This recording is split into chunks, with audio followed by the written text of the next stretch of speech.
In this segment we're going to talk about creating and placing the head.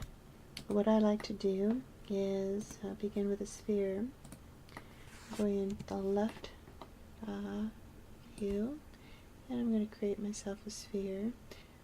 I like the polygons to run this direction on the face and the back of the head, and this gives me enough polygons to work with the ear and get it into place, because I won't be using these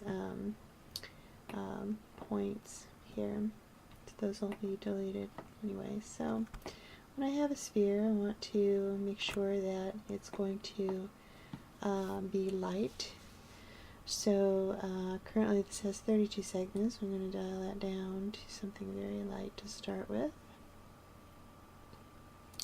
and probably a little bit more resolution than 12. Let's see.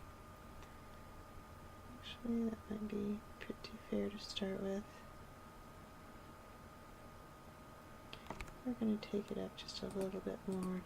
We want to just make sure that we have that seam right down the center. So F for front, Z, and I think actually that might be a better start. So we'll go with this, 16 segments, and we'll go to the Modify panel and convert that to Editable Poly.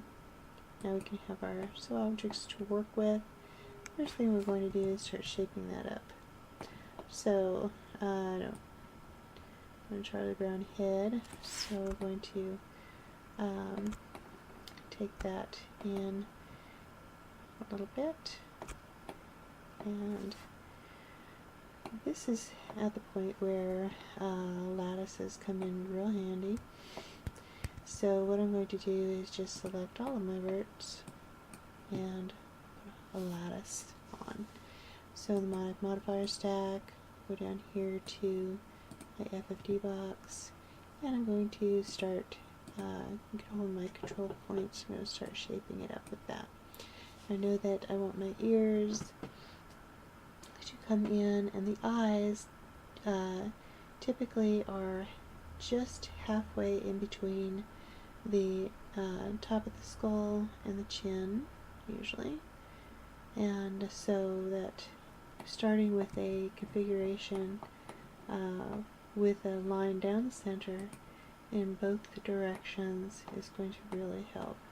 So I'm going to go ahead and grab my cage, knowing that my ear is coming here, my eyes are going to be here, nose about here, mouth right in here, and the end of the bottom of the chin right here. I think I already have a pretty decent configuration, but the widest part of the skull is above the ears. It's right in this location.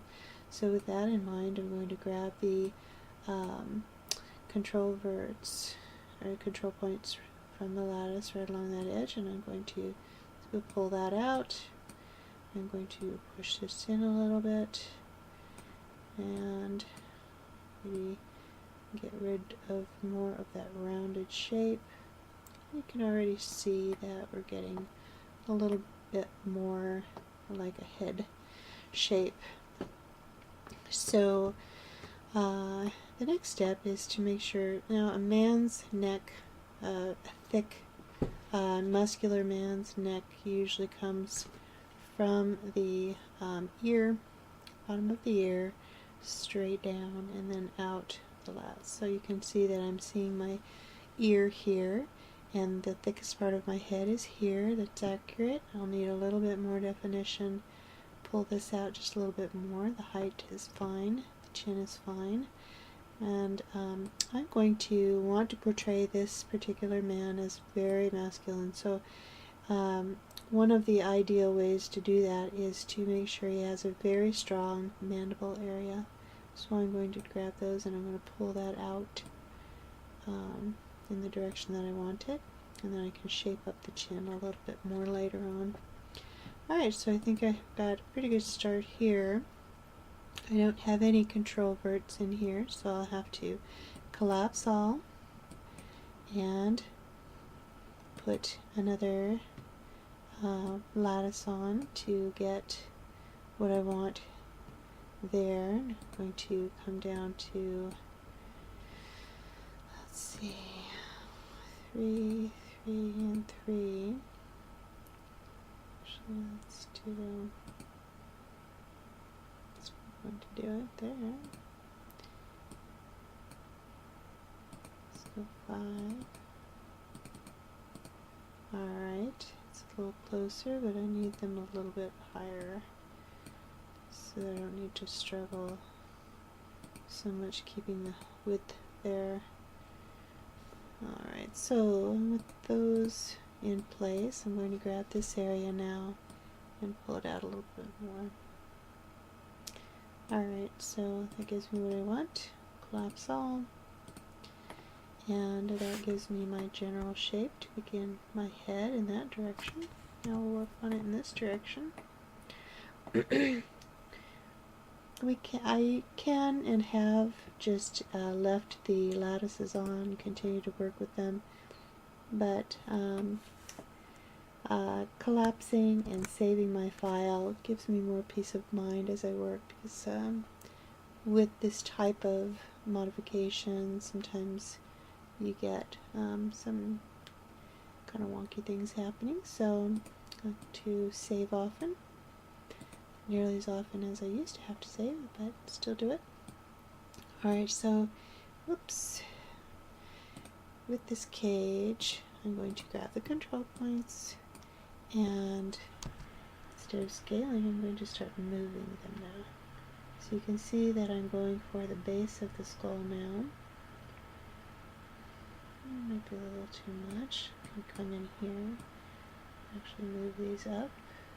And you can begin to see the power of the control cage. I'm not sure why more artists don't use it, but I love it. So I'm going to actually use these verts and pull the chin out. One thing you don't want to do is overlap the control points. So I don't particularly like that. So I'm going to save the mouth. And I'm going to pull the chin out, nice strong chin. Pull an area out so I can begin working with the nose. I'm not going to pull on these too much because I want to maintain my eye line. And this gives a nice forehead, nice strong forehead in men. Bring that up a little bit more. Alright. Give myself a nice crown on the back side. And I think that I'm liking this shape now. Just would like to get a little bit more strength in the chin. There we go. And I'm going to collapse that down. And save. And now I have something, shape that I'm liking, that is going to work out really well for my base shape for my male figure. Alright, so now that we have that in place, we can go ahead and add that to our mesh in the next segment.